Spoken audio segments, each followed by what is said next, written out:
Well, hello, Young and the Restless Daily Recap fans. Excuse me. Excuse me, y'all. Wow. Today's daily recap is for Tuesday, August the 1st, 2023. Tuesday, August the 1st. Well, let's see what minor stuff happened today, because trust me, it's all minor. We have Lily. She planned a distraction for Daniel because Daniel's been a little, worried about his mother down in the dumps. But you know what? Uh, Daniel doing pretty good compartmentalizing, if you ask me. Summer's the one that's really down in the dumps, right? So she had these easels set up and she wanted him to draw this bowl of fruit and he wasn't feeling it. So then she says, would you like to draw those flowers over there? He's like, nah, I'm not feeling them either. And so she goes, well, hold on, hold on. So she goes and she goes into the bathroom, comes out in a robe. See, they're still trying to do a good job of hiding her baby bump. And she slips that, he's sitting down eating the apple. She slips off her little robe and she goes, how about this? And he looks, he had taken a bite of the apple. He puts the apple down and he stands up and he goes, I don't think I could do you justice. So he goes and then he's drawing her and he's, sketching real fast. And he finishes the sketch of her. And she goes, pretty good, pretty good. She has her robe back on. And so they start kissing and she goes, now it's your turn. It's time for me, it's time for you to get undressed. Now, do you want to undress yourself? Or do you want me to undress you? And he goes, you could do it. So she's undressing Daniel and he is leaning on the bed and she's like getting ready to kind of go down on top of him. But then she goes, wait, got to do something first. So she goes and gets the sketch pad. She draws a stick person of him laying in the bed. That was so funny. She goes, here you go. So of course they hit the sheets hot and heavy, and it was kind of cute. To me, now they're settling into a relationship mode. Before, when they first were sleeping together, she was comforting him. His mother died, right? Sex for comfort, comfort sex. Now they're really connecting as on a level, a good level. For one, they know each other. Two, they're friends. And now they're taking it to the next level. So, I'm okay with them as a couple now. First, it was awkward, odd, because, look, Billy Abbott, the actor playing Billy Abbott, fine. He is so handsome, right? Daniel doesn't quite compare. I just like the suaveness and the way, the height of Billy to Lily and just the way they interacted with each other. They had a definite spark in chemistry. They really, really did, right?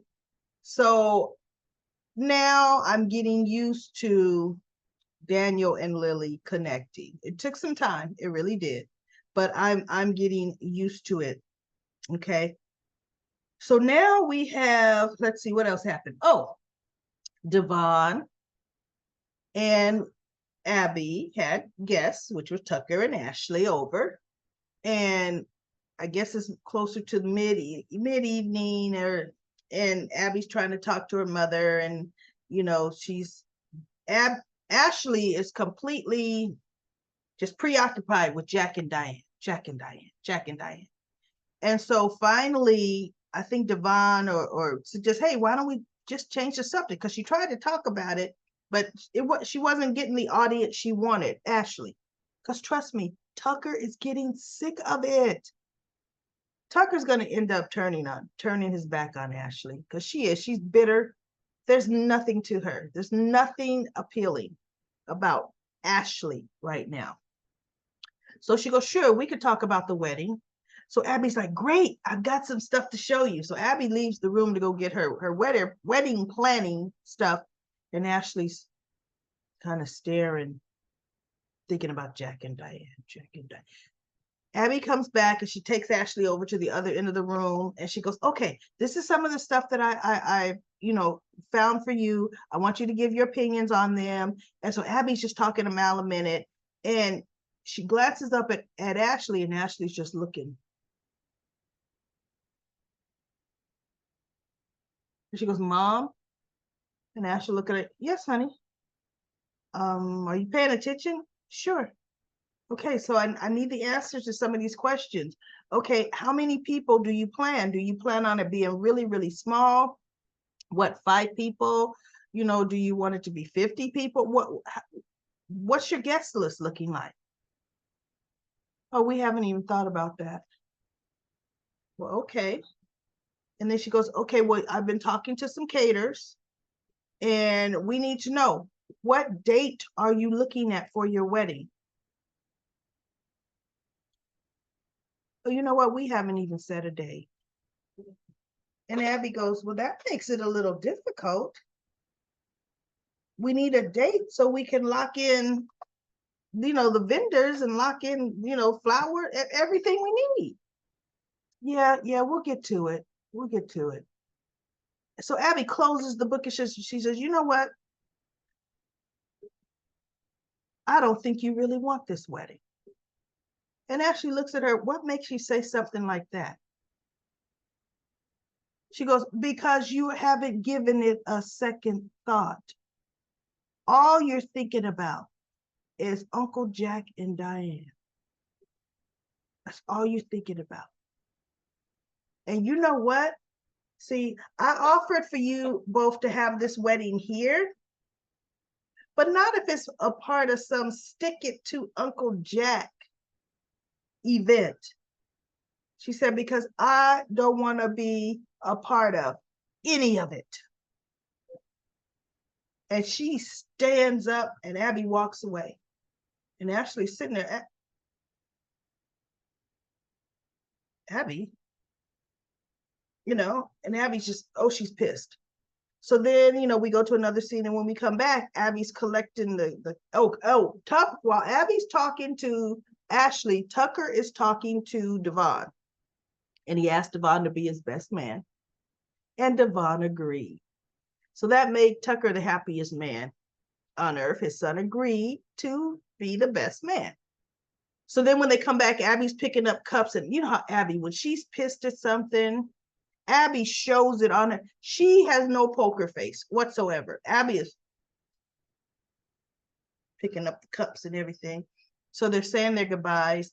And Tucker said, thanks for having us. And thanks for saying yes to, and Devon's like, anytime. And so Ashley goes, Abby, honey, I'm going to call you tomorrow. And Abby doesn't say anything. And she goes, Abby.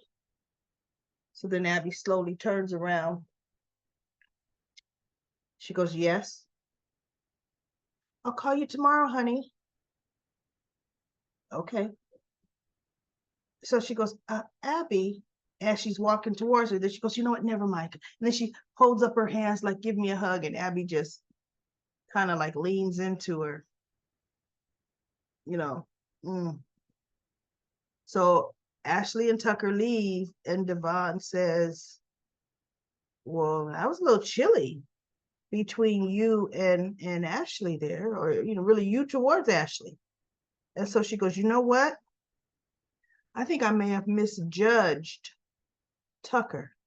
See, I have always been under the impression he was the one fueling the animosity between Uncle Jack and my mom.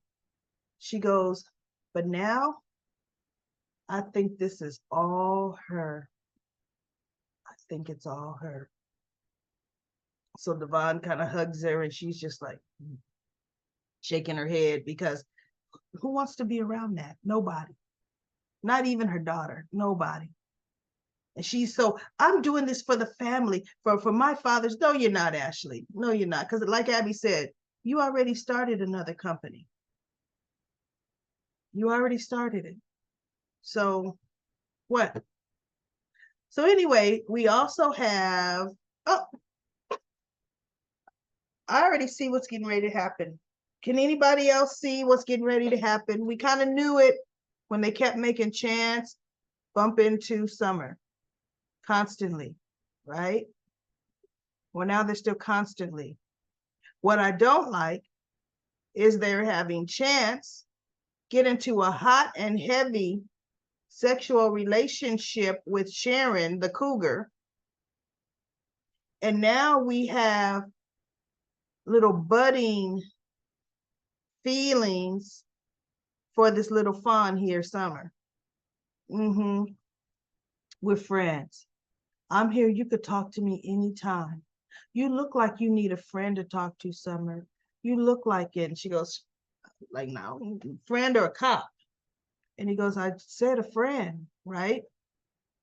So she goes out on the patio, sits down, and he follows her. He don't even have a drink in his hand. He didn't get his coffee. And he goes, I'm here to listen to you. So Summer ends up unloading. Summer will unload on anybody who will listen, from Chelsea to anyone, right? So she is talking about, her mother. She feels her mother's not telling the whole truth to her. She's holding something back. She could tell her mother's worried. Her mother, blah, yada, yada, yada, yada. And so Chance says, well, what do you mean? What do you feel she's lying or holding something back? And so she looked at him. She goes, I don't know for sure, but I feel it's something. I know my mother. And so Chance is saying, well, she's got a lot looming over her. And then Summer said, I thought when she got back, Kyle and I would have a chance now to start to heal our relationship, but he's already moved on. How could he do that? Yes, I know I hurt him. I hurt him by trying to help my mother, but he just betrayed me and our marriage by immediately sleeping with another woman. And he's involved with her now. She goes, Chance, I don't know. How did you do it? And then he goes, well, I mean, it took a lot. She goes, oh, I'm so sorry. Oh, that's right about you and Abby. Oh, he goes, no. He goes, Summer, I was very angry for a long time. It took time and it took distance for me to finally start to accept the betrayal. Right? We're months away from when this happened. This is new for you. So it's different. It's going to take you time. He said, I had to dive into work. That was a great distraction for me. My friends and family would not let me fall down a rabbit hole that I could not get out of.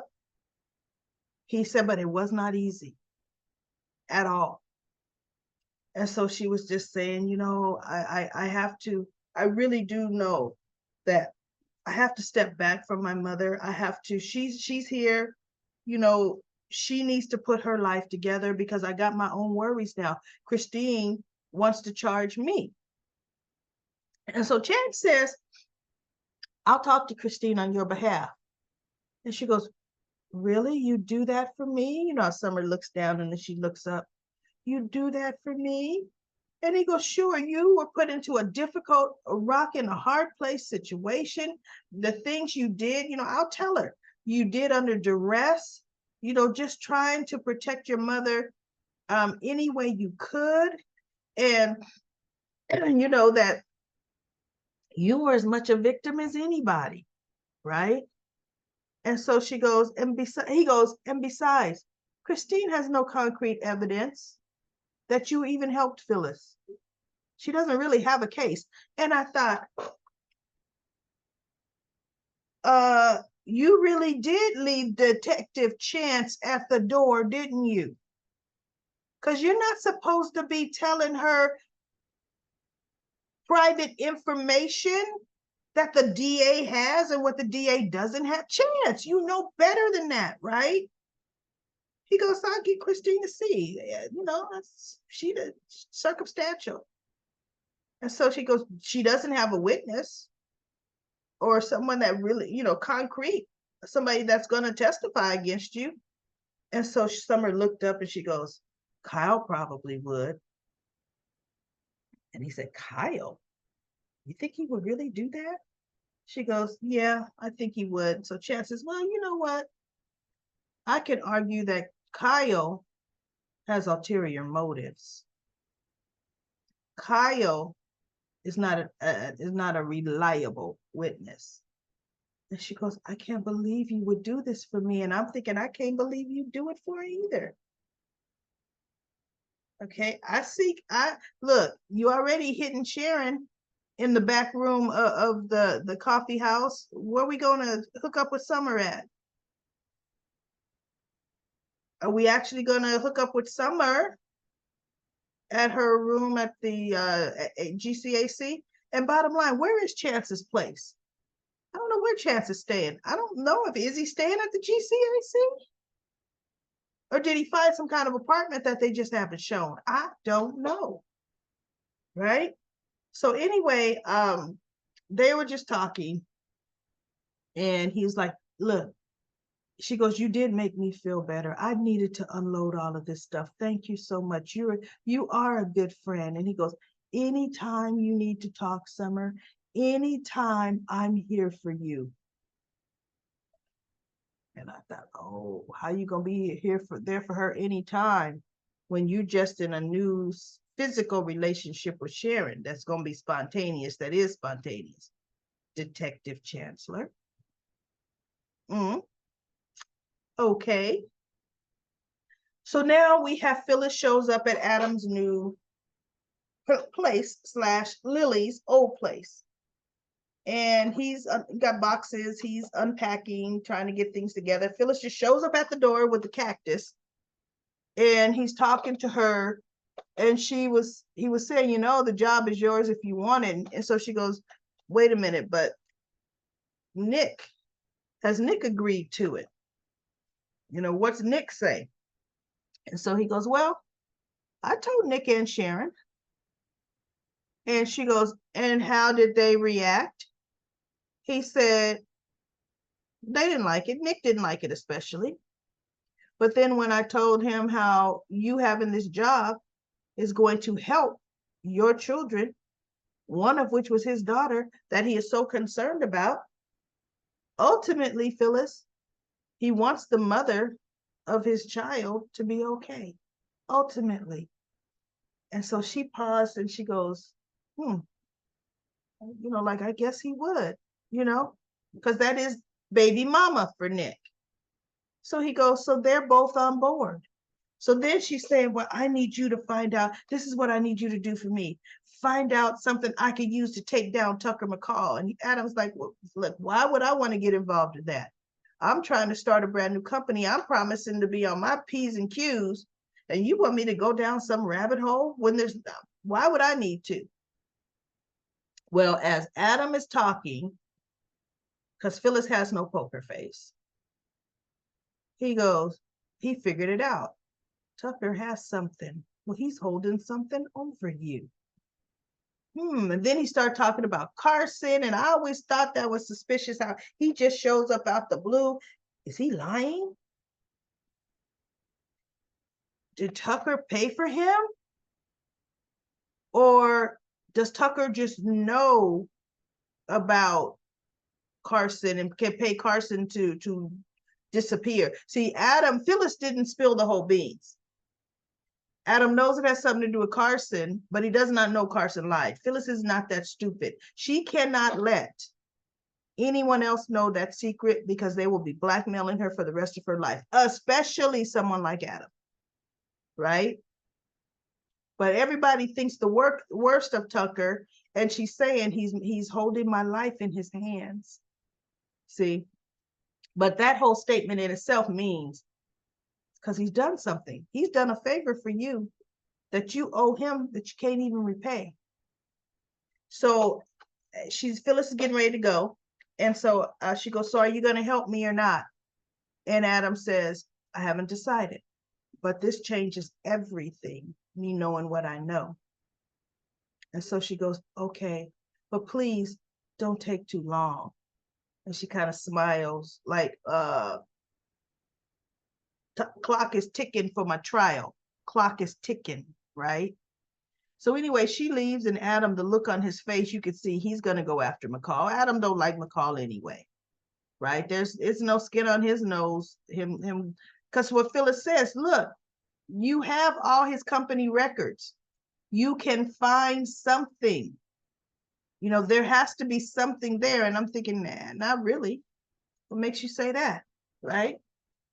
Everybody knew it. He made a mess of the company, mismanaged funds, and okay, so what can you hold over his head? You're not gonna find a dead body, Phyllis. So anyway, let's go to comment corner. Comment corner.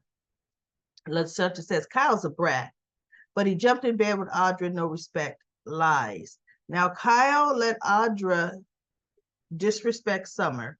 Now she is so annoying. She could have fell back. She could have fell back. I don't know what that means. I can't stand Audra. Chance made Summer smile. Get over Kyle. He never deserved you. Lauren's happy to see Phyllis. Never gonna wait. Never gonna happen. Jack is the biggest hypocrite. Tucker's constantly breathing down her neck. Yes, that is true. And Monique says, I laughed when Kyle said he could handle Adam. He's bragging about how he got rid of Adam at Jabot, but didn't Adam quit on his own? Yes, he did. Because Adam didn't even want to be there. Kyle is lying and full of himself, right? Sherry says, I laughed at that too. You are right. He did quit on his own. Kyle, come on, Kyle. And guess what? Audra's going to see. You ain't no big man on campus anywhere. Absolutely not, Kyle. So anyway, that is it. Nothing else major happened. Let me make sure I covered all of my notes. Yep, I sure did. We have everything. So I'll be back tomorrow for another daily recap of The Young and the Restless.